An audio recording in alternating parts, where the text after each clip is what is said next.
Yes, unfortunately, 10 minutes is nothing for this presentation, but I will try to tell something. Please tell me 1 minute in advance to finish. First of all, not everybody knows what is the Baltic Sea region means, and understanding depending on policy and European Union strategy for the Baltic Sea region. For example, in 2013 till 2020, it was 11 countries, including 8 European Union member states, Norway, Russia, and Belarus. Starting from 2021, Baltic Sea region includes only 8 European Union member states and Norway, no Russia and Belarus anymore. So the strategy was for Baltic Sea region was created in 2009 and includes Denmark, Estonia, Finland, Germany, Latvia, Lithuania, Poland, and Sweden. And so I have to say that this strategy never included carbon capture and storage until last year. Our association, BASREC CCS, introduced a session for CCUS at the annual forum of strategy. And what is BASREC CCS? It is a Baltic network, Baltic regional network for CCS expertise, and it is operated as an association. The main activity is annual conference. This year it will be next month in Kaunas, 13th, 14th October. And so BASREC CCS board includes representatives of famous organizations like Global CCS Institute, Equinor, Bellona, Baltic Sea Region Universities, etc., etc. And we had various chairmen, and one of the former chairmen just made presentation. It is Ingvild. I'm a member of board of BASREC CCS for a number of years, started from its organization. And I have to tell that we started, I'm not lawyer like Ingvild. I'm a geoscientist, researcher, geophysicist, petrophysicist, but we started to work, to make research and to work on regulatory issues since CGS Euro project, which was organized by CO2 GeoNet, and then in some regional projects like CGS Baltic, Route CCS, and also in the ongoing European projects like Clean Care, like High Stories, also regulatory aspects included. We just heard a very nice presentation about this. And about Baltic Sea region, Baltic Sea region was not fully covered by CO2 stop project, so we don't still have CO2 storage atlas for the Baltic Sea region, but Nordic countries were included in the Nordic CCS database, while Estonia, Latvia, Lithuania not. So we have rather high CO2 emissions in the Baltic Sea region. The highest one are now in Germany, Poland, and if we look at the CO2 emissions per capita, then we see that 5 countries in the region have emissions higher than average in European Union 27, and only 4 countries emissions per capita lower in 2020. But if we look at comparison 2018 to 2020, then of course what is the positive that emissions are decreasing. It's good. Yes, this is a map of parties of the London Protocol. Ingvild already told about it. The question that the story is that there was first London Conventions, and then it was London Protocol, and then it was amendment. And not all Baltic Sea region countries are members of these conventions and protocol. But fortunately, among countries which, European countries and all countries which implemented Article 6 to the London Protocol, we have already 5 Baltic Sea region countries: Norway, Finland, Estonia, Sweden, and Denmark. But if we look at the list of Baltic Sea countries, then we can see that Germany did not yet implement amendment to Article 6. Latvia, Lithuania are not members of Convention Protocol at all, and Poland only member of Convention but not Protocol and not Article 6. So we still have these challenges in the region. And additionally to London Protocol, to OSPAR conventions, we have our specific regulations for the Baltic Sea region.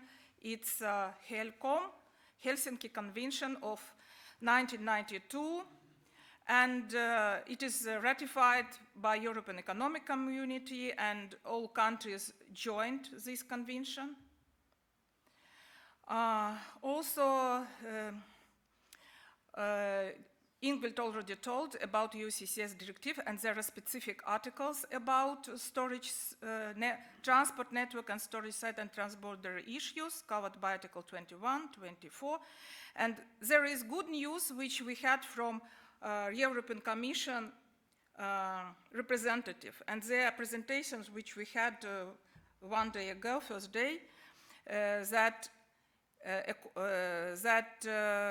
if, according to these regulations, they are corresponding to London Protocol amendment to Article 6, so if even the London Protocol is not implemented, according to these regulations, the countries can make bilateral agreement for transboundary storage and for export and for offshore storage.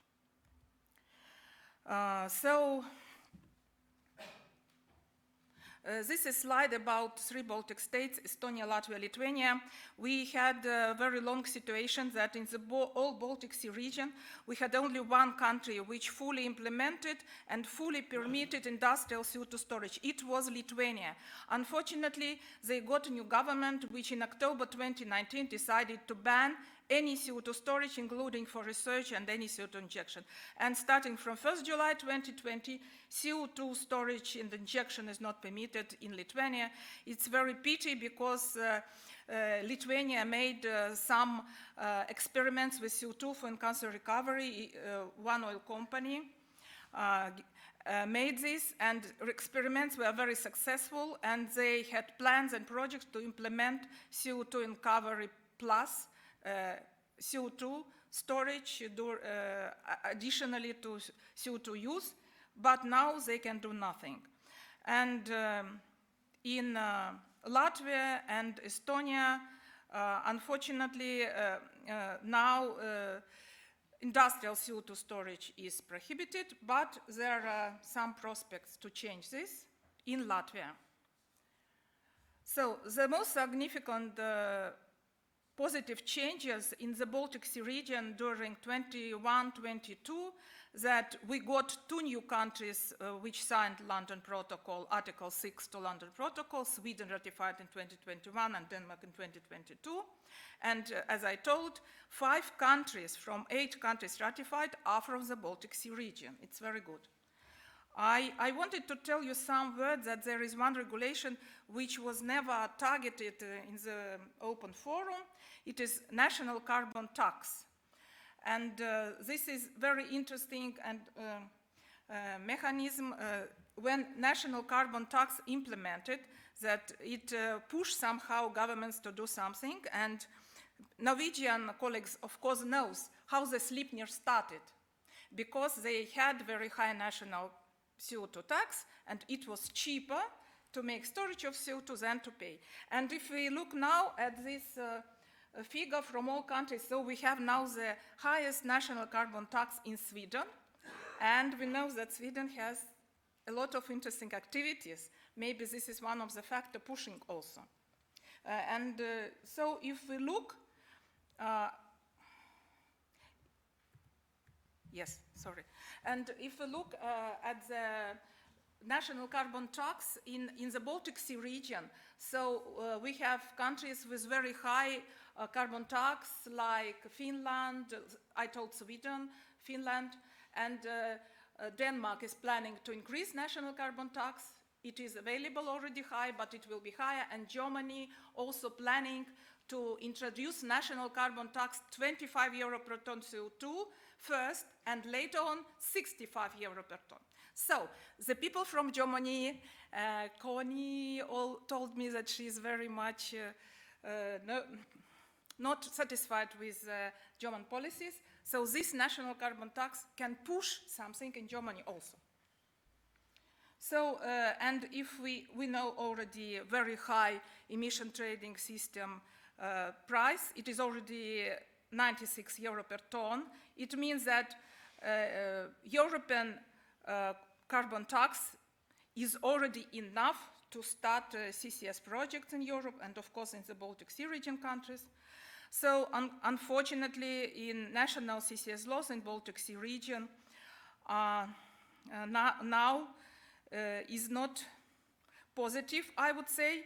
For example, in Denmark only offshore storage is permitted.